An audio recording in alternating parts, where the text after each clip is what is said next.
Okay, the moment has come to try to be judicious with the really beautiful aspects of this wood.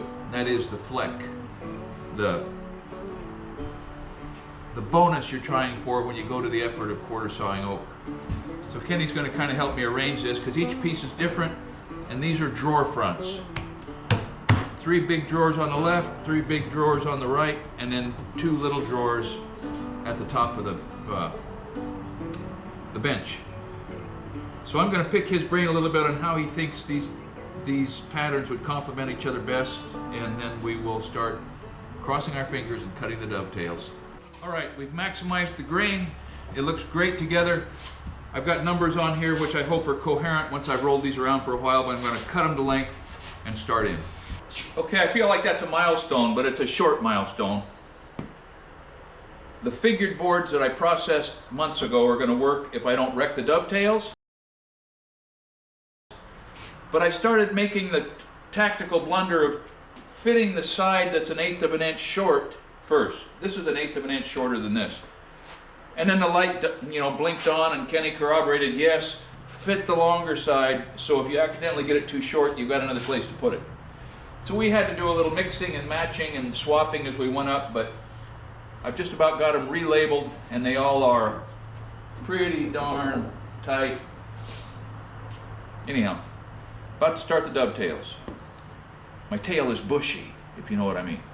I've got these faces cut to length exactly. I've got the grain sort of cataloged and everything's numbered, and now I need to rip them to width. I've got a nice jointed side, and now I'm just going to table saw the other dimension to precise. And they are really close to the same, within a 32nd of an inch here and there, which I'm going to try to register here, which means it's time for me, after having this saw stop for 1.5 years, to actually fine-tune the scale against the fence. This saw stop has been fantastic. I don't see myself ever going back to an ordinary table saw. I've got 10, I want to keep 10, right? But out of the box, or maybe I have dinged it, it's off a 32nd of an inch. Easy to fix, important to fix, so let's get that done and start ripping these things down. Okay, to try this, it is 2 31/32. I'm going down to 2 13/16. Let's see how that works.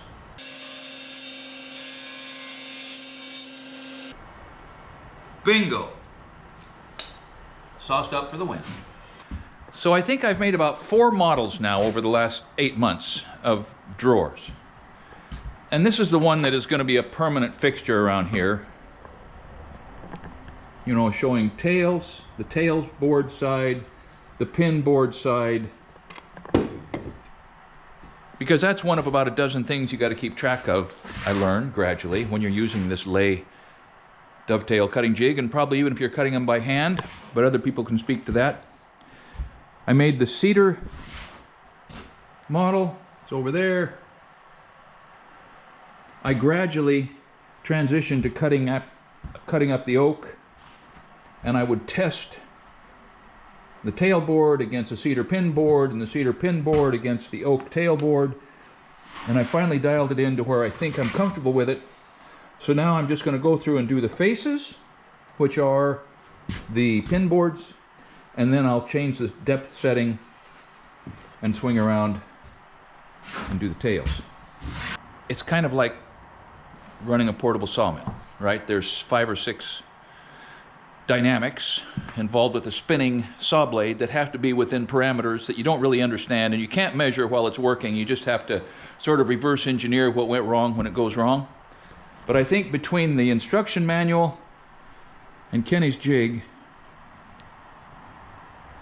and worrying myself to death, I think we're ready to start making something happen.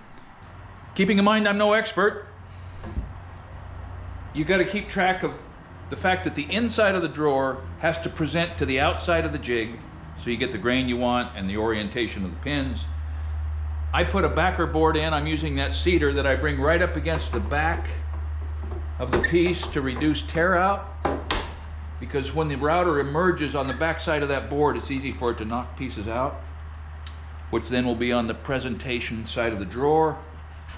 So I get down and I make sure it's all the way up against the bottom of the pins, of the fingers. I get over to the side, make sure it's, yep, it's up against the stops. Make sure we're flush on the edges. And then plug my ears and maybe my nose and dive in. 1/4 inch straight shank. And just like the last one, I've knocked a chip out of that side. Wow. I don't know what's going on there. Here we go. I've learned you got to visually check and even run your finger in there and just make sure nothing is left, because it's much harder to fix after it's out of the jig. Rotate. Placing the backer. So I've learned that it's really important to make sure these fingers are snug. And I got to move this one over because the edge of my router is kind of dropping off the edge of that for some reason. So I'm going to move that over and just maybe support that router a little better. Learn, learn, learn. Not too tight, but tight enough. Okay, I'm back at it. I got all of the pins cut on the wide drawer faces Friday night. And then I walked away from this when I was ready to start cutting the tailboards, I think that's right. And I knew when I was doing it that Monday morning it was going to take me a while to sort of get back into the groove and figure out what it was that I was doing, because, you know, this is worse than concrete forms for right is left, left is right, and in is out. But I think I've got it. I've successfully cut a cedar model, and it works. And so I'm going to start cutting up these sides of the drawers into the tailboards, and maybe I'll make some headway before I have to reset to do the work for the top 4 much, much shallower drawers. I think we're all right. We'll check fit up one more time and then forget about the torpedoes.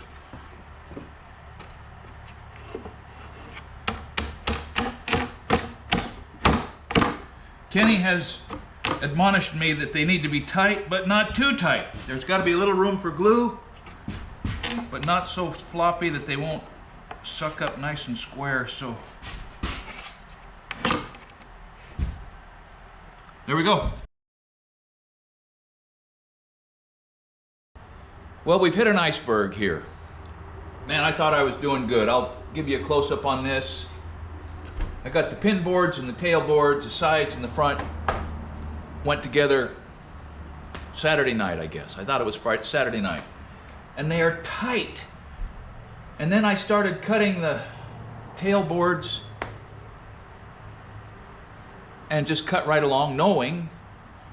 But I had rotated I came in and kind of had my wires crossed, and I flipped the fingerboard over once and then put it back and thought, okay, I remembered where I was at. And here's the lesson. I should have stayed with it until midnight Friday and gotten this taken care of, because the whole stack now of the remaining 4 of the big boards is wrong, wrong, wrong. I can't even make them start to go together. There is one of them that just slid. It just slid over. I don't know how it happened, because I don't know, maybe it was when the bit kind of jammed in the cut a little bit, because we went from really nice to just not working, which means I've got a whole bunch of boards to have to remill and size. I've got the material for the top little thin boards. I don't know if I'm going to come back out here today or not. I feel a little defeated, my friends. If I think rationally for just a second, I'll shake it off, probably come out here this afternoon and get out that manual and work painstakingly through the directions and get that cut. And that wasn't the only mistake, because when I was going along at a good rate Friday night, 3 of the drawers I had the high value face back, so it would have been, the fleck would have been inside the drawer instead of outside. So shipwreck. Now's the time for me to decide if I'm going to recover from this, or if the schedule, which was banking on getting these drawers done today and tomorrow, has blown up so far that maybe later in the spring. We'll see. I'll keep you posted. I'll probably feel a lot better tonight, get these little narrow drawers figured out, and go through my stack of boards and find some more highly figured material for the faces. Maybe we'll survive it. So it looks to me like the fingerboard, the finger that controlled this side of that tail shifted over, because I've got a strong 16th open right there, and the rest of them seem to be lined up enough that that may be the only real problem. But that, my friends, as you can probably see right there at my fingernail, is a problem. Didn't cost me more than about 2 days.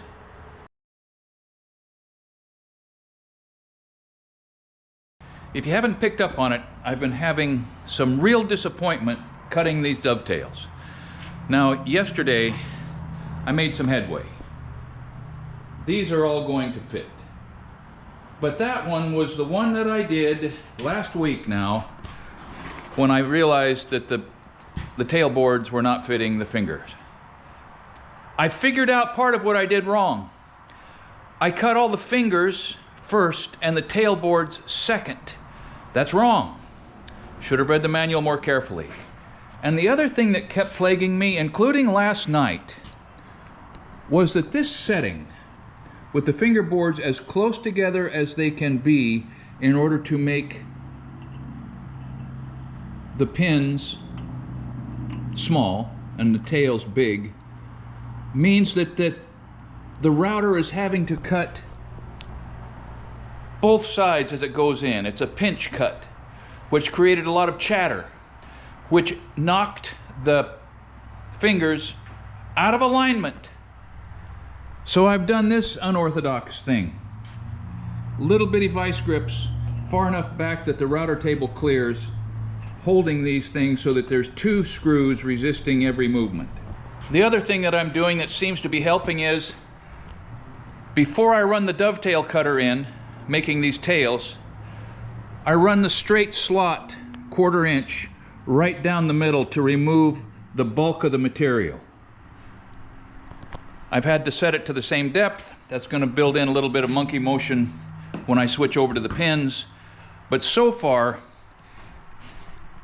it's reducing the chatter that's happening in here. And these things are really solid now. And with the backer in there on all 3 sides where it emerges, I think, 3rd time around, we're winning. Okay, I'm about halfway through the last stretch on the pin boards, and things go together about the right amount of slack. Ken tells me I got a little projection to sand off to get the size down to where it goes, and no tear out. So, of the things that I've learned here so far, sharp bits. I've broken a couple and I've bought 2 or 3. They've just got to be sharp on this oak. I've been using dry lube to lubricate the foot of the router so it slides easy. Relieving the volume of the cut when it's got a pinch cut in the jig. And then just, you know, deal with the stress and make it happen. We're on the home stretch. Let's cut these things out. You can imagine there's a little pressure right here. Pin boards, tail board. Pretty good.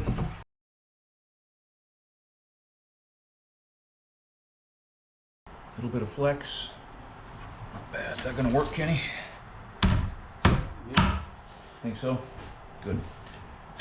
2 to go. So this is how I did the drawers on the beta bench. The dovetails are very similar, and I'm glad to report that the dovetails on this set now, the second set, are working. I've got to cut in dadoes all around the perimeter so that that plywood bottom slips right in and is well received. Got to pay attention, because at this point, I don't want to mess any of these boards up. I've got them cataloged and marked, and I've started the dadoes, and I've got to work my way on through these 6-inch drawers. But these shallow drawers, these 3-inch drawers, 2 3/4, whatever they are, I'm not going to put 1/2-inch plywood in there because that wouldn't leave enough. So I'm going to put 1/4-inch masonite in for the floors. That makes me shiver a little bit, but that's what Kenny did. And that's what we're doing, is building the Ken Jordan workbench. So full speed ahead. Am I a coward? Yes. So I am putting these things together the way I had them registered, and then putting a mark. I'm marking the dado on the edge and the direction because, just because, right? I can do that. So I'm just putting a piece of 1/2 inch in there, because I figured that the dado can run into one particular place in these dovetails where it's easy enough to cover up and reduces the chances of cutting out and messing up the whole world. So with a 1/2 inch spacer off the bottom and a rough line and an X, and on the end, the same thing. So when I walk 5 feet over there to do this, less chance of losing my mind. Still possible, of course. I'll do the easy one first, which is the end, because it just cuts right through that where the tailboard takes that space. Nothing to worry about. Same dado has to stop short of the tailboard so it doesn't daylight out where the world can see it. I've put some little reference marks on there. I don't know what else to do, but I think we're okay.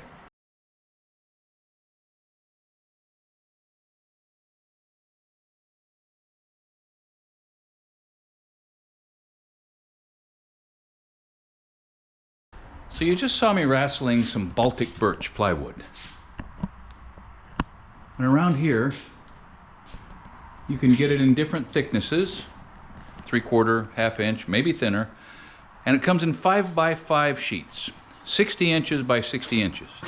Which means in this case, I can rip it down to pieces that are 2.5 feet square and then go ahead and size them again to whatever's needed in the drawer bottom. But here is the thing that makes Baltic birch so wonderful. It's 1, 2, 3, 4, 5, 6, 7, 8, 9 plies in 1/2 inch thick and virtually no voids. That's not a void. There's a tiny little void. Pretty much no empty spots inside the sheet. So you can rip it and not worry about getting into a pocket. This is the material I'm using on the shallower drawers.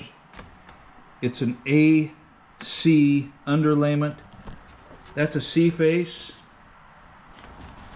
This is an A grade face. We've got a football patch right there. And it's Douglas fir. I'm assuming that Baltic birch is made of birch. But it's a very nice material and I'm putting it in the bottom of these drawers. It's finally happened. I've got the drawer parts cut out and they're gonna work. And they have to be sanded. But I'm gonna put them together one at a time. Problem is, I put the bench on the floor a few days ago when Rick Randleman was in here helping me. But I want the bench up in the air for assembling the drawers and putting the door, building the door, which means I have to put it up on my little assembly table that I used for the first 80% of this job by myself. I can't ask Kelly to help me with this. I'm here alone today, so I'm going to do some rigging and see if I can hoist that thing and put it up there where I can get the work done.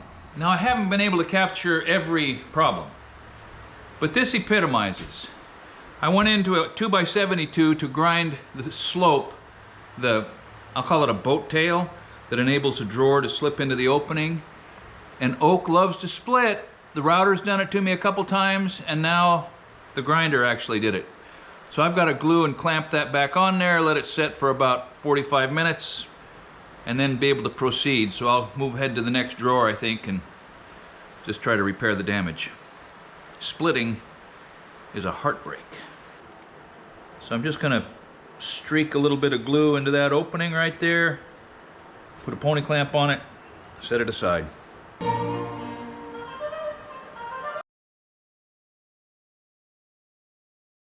So the way I'm doing this is relying on the dry fit of the dovetails and the screws at the back to hold these things in shape so I can begin to sort of tune them up, get them in and out of the openings before I put the floor in them and glue them together. I don't know if that's the most efficient, but it's what I've got, it's what I'm doing, so here we go. See how we did. We got contact in the back, so I'm just going to measure the projection, cut it off, be pretty good.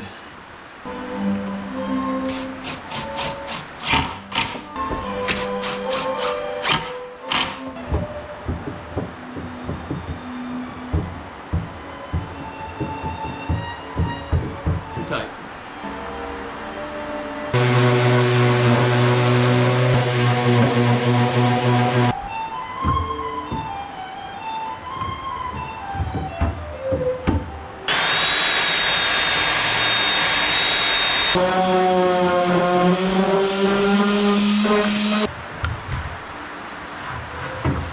we go. I'm going to call it a night. I've been out here, probably 9 hours putting these things together and more or less fitting them. Next up, put the bottoms in, glue them together, and then fine tune them. I think it's going to work. Well, I've got the drawers put together as far as the sides and the back, and I've got them tuned up to where they go into the openings nice and tight, but these sideboards are butting into the back of the carcass by this amount. I've struck lines down the sides of the boards indicating how much to cut off the back. I'm going to pull them out one at a time, make those cuts, make sure I like it, and then start cutting the bases. Problem is, it's only 38 degrees in the shop. It's the end of March. I've been at this 9 months, I think. Way too long, obviously. But it's too cold for the glue to set up, so I'm going to do some cutting and some sanding and some fitting and see if we can get the temperature up in here just a little bit. Let me show you a mistake I made inside this carcass that I had to clean up yesterday when I was putting these drawers in. When I changed the design from Ken's rail system to this arrangement in here with the supports on the up down and the guides on the left right, I forgot to put a guide in right here to keep these two top drawers from being able to slide towards the middle. They were stopped from sliding out. I mean, that one over there has got the panel, this one over here has a rail, but I had to cut a piece, drilled it, countersunk the screws, ran them in there. It's not pretty, but it's buried. You see this steel, this rusty tubing? These are cauls, C-A-U-L-S, and they are squeezing the crown out of this top that eased in there when I had it laying on this bench unrestrained. It's just been laying here. So I put an 1/8 of an inch spacer in the middle, squished it down with these C-clamps, and right now there's a very slight invert the other direction. I'm gonna take that off, screw it to the frame because I'm done pulling the lid off this beta bench. Sometimes you've just gotta force this oak to go where you want it to go.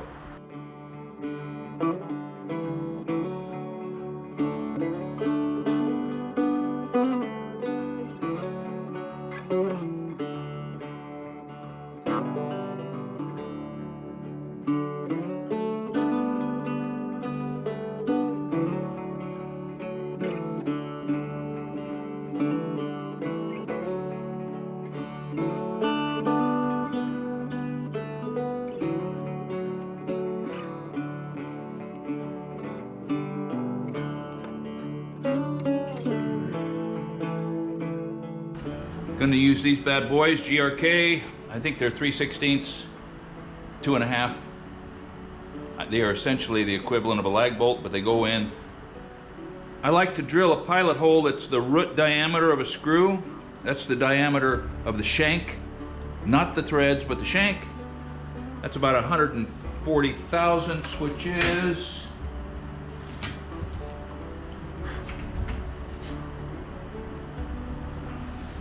about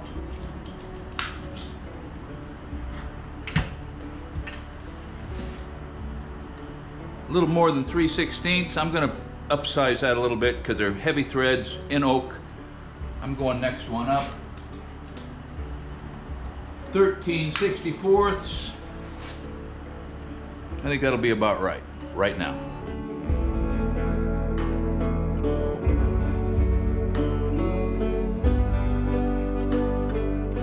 Well, I've glued up 7 out of 10 of these drawers, and I feel like I finally have something approaching a system.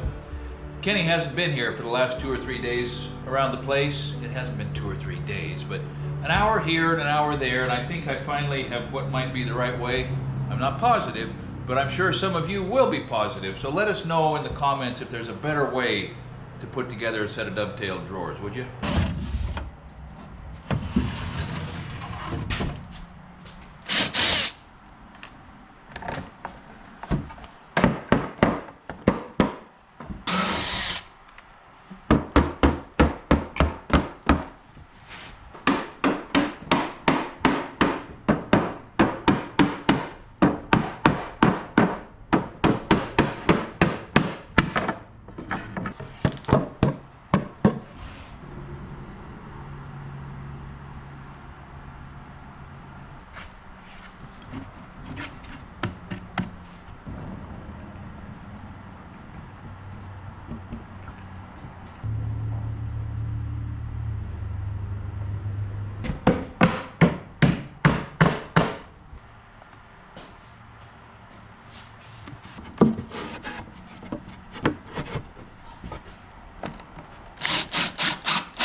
as you might expect, I'm showing you the best of the lot, really.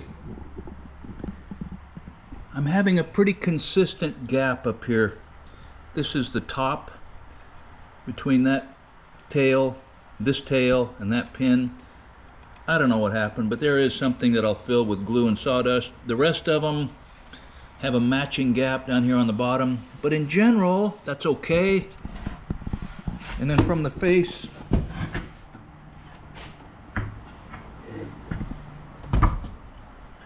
I've got a similar story. I don't know if I didn't quite clamp it tight enough. No, I think it's just a shop gremlin.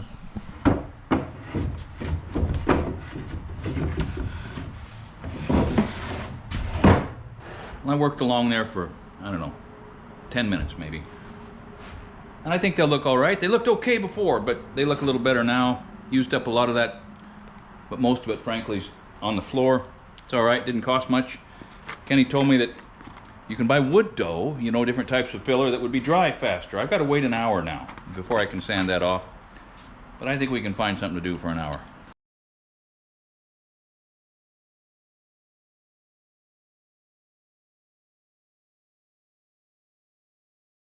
At long last, it's time to wax these runners, the guides, everything that's in friction with the drawers.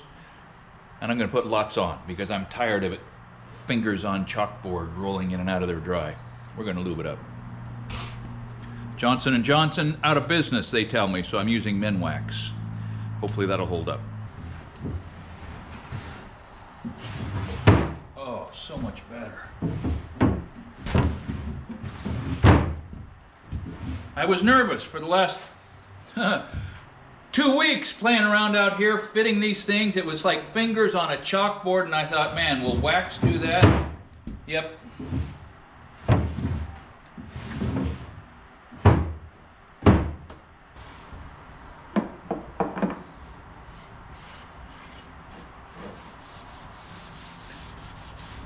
Okay, my friends, this is the last drawer. And I am not sorry to see it or say it. Let's see if it works. L5.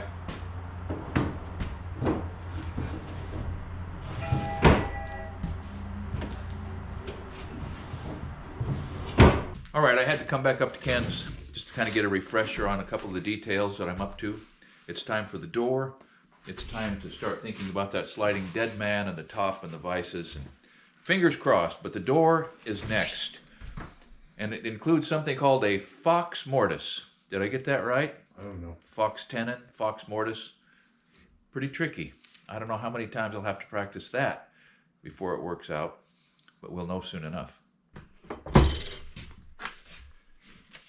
I'll tell you what, learning to use this jig is, I think, the project of a lifetime. Maybe not, but when it works, it works.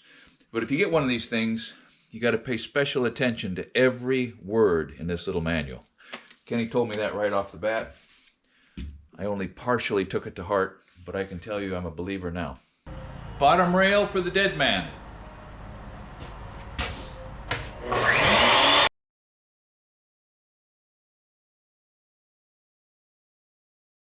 Pretty good. Gonna round this over.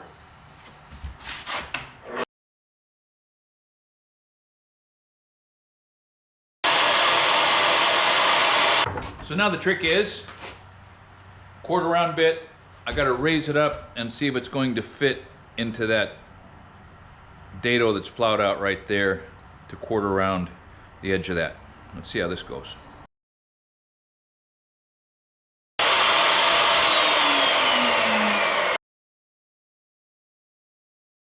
If I just brush the top of that with a piece of sandpaper, I think it will be effective. The panel has given me a little trouble. I'll show you some of the issues. Well, I learned a couple things through that process. Number one, I wish that this saw stop router lift table would have included the ability to run that fence back further, because I got to the end of the T-slots and I had to just sort of fake it with vice grips and a block of wood. I didn't like it, and I think it hurt me a little bit. The second thing was I started kind of rushing the last few cuts, And at least with that bit, at least with this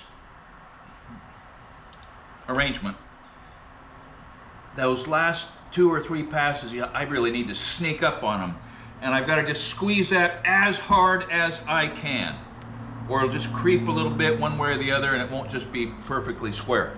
Anyway, I think we are within allowable tolerances, and I don't think I'll have to be embarrassed when I look at it when it's done, I hope. And in the meantime, now the tricky part of running the mortise through the edge of the 2 mating pieces. See how that goes.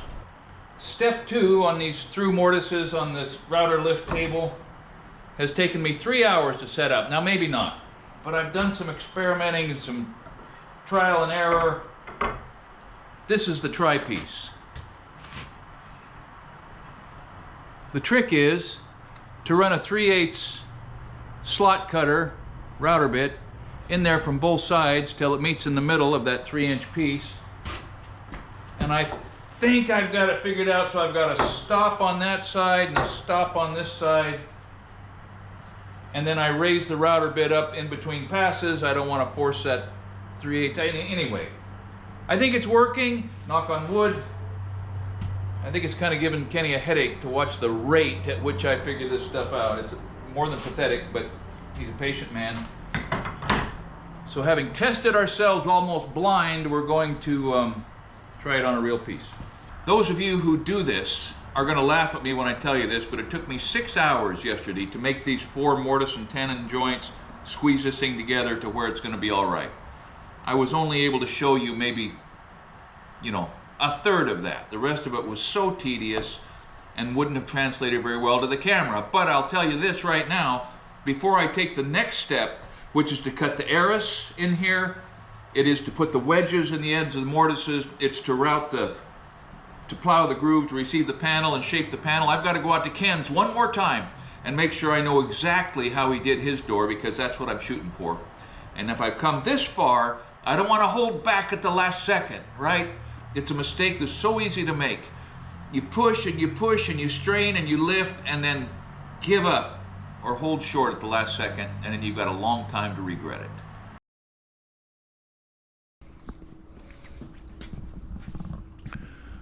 We're going to go in and get a little guidance from the master. So Kenny, you put those, so they're about 1/4 inch, the edge of the wedge from the outside of the mortise. Did you cut out the slots a bit of a V probably, so there was room to push that in there? Oh yeah. Because they're not really holding much, they're just tensioning things. Yes. They're just crowding out whatever gap there is. Yes.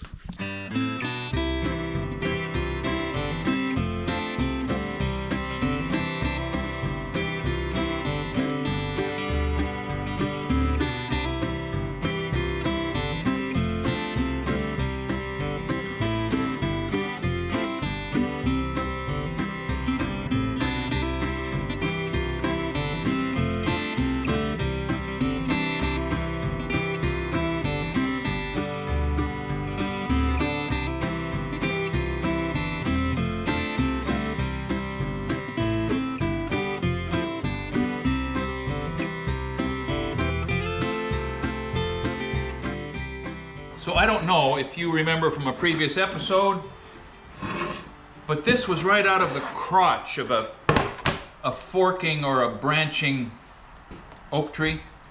Sawed right down the middle. The boards on each side of it just curled too much. This one tried to curl. We planed it from 15/16 down to 1/2 inch. And I put a caul on it a couple times. I think it's going to be flat enough to serve.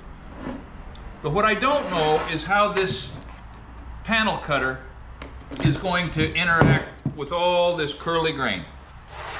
So I'm going to run a test cut on the side of this that I just cut off and see if the chips fly or if we have to do something else.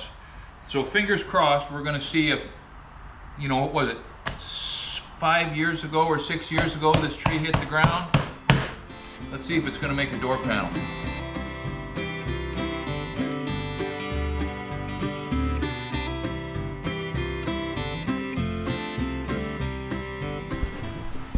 I think we got a break-even chance. This is going to work.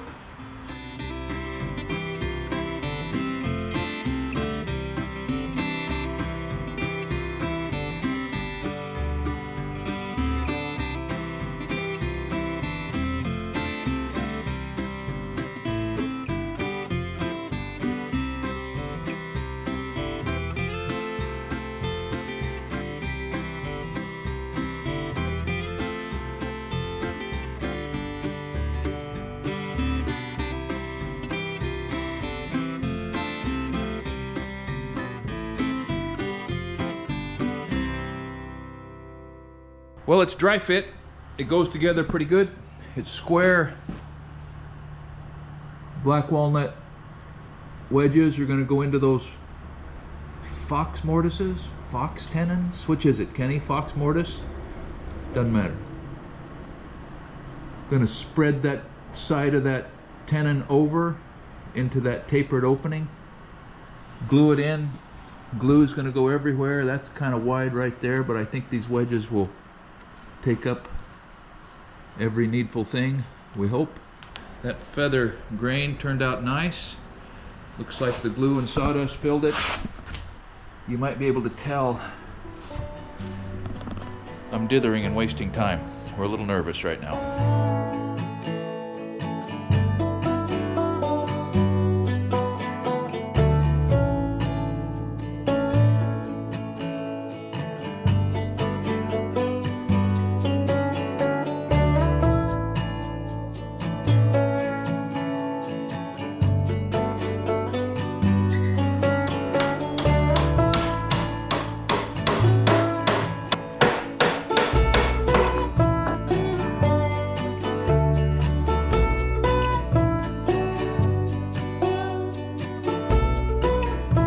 So I decided to go with bin pull hardware instead of the knobs. Kenny sort of grudgingly yielded the ground on that. He said it's not shaker approved or something like that. Doesn't matter. But he gave me the excellent idea of aging these. He has some in his kitchen that have been aged. He got them with lacquer on them and he took the lacquer off. These are supposed to not have any lacquer. So I've got 15, which is one more than I need. I'm going to do a test run and age this for about 10 minutes in the brass aging compound. See what it looks like. We're going to let it go for 1 minute and 20 seconds. Pull it out and see what it looks like. Oh man.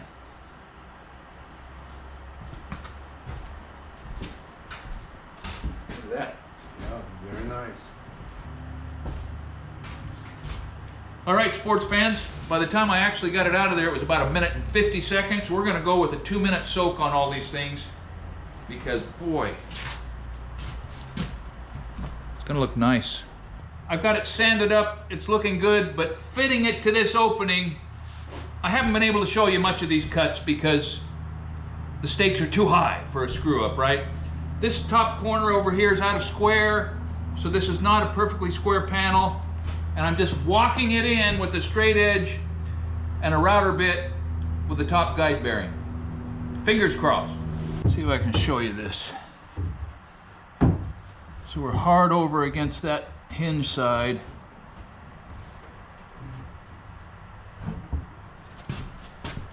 I've got 3/32 up here, 1/8 of an inch down here, uniform top and bottom. The bottom is uneven, but I think I'm going to end up with 3/32 or a 1/16 here and a 1/16 on the hinge side and the strike side and give it some extra on the bottom. That's going to help me. Go down tight on the bottom. We're going to shim this over.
Ken gave me these hinges. And I need to deepen the countersink just a little bit because they're standing up just a little proud and creating a little hinge bind. There's really no slack between the inside of the leaves when the door is in the closed position. So I'm going to countersink these things a little more and get those screw heads down below grade. Maybe things will work out a little better.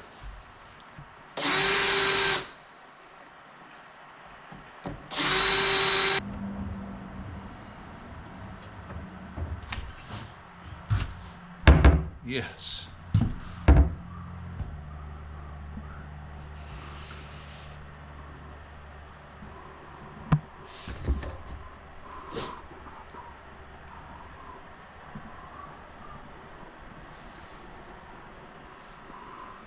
A little more on the bottom. Almost 3/16 down there.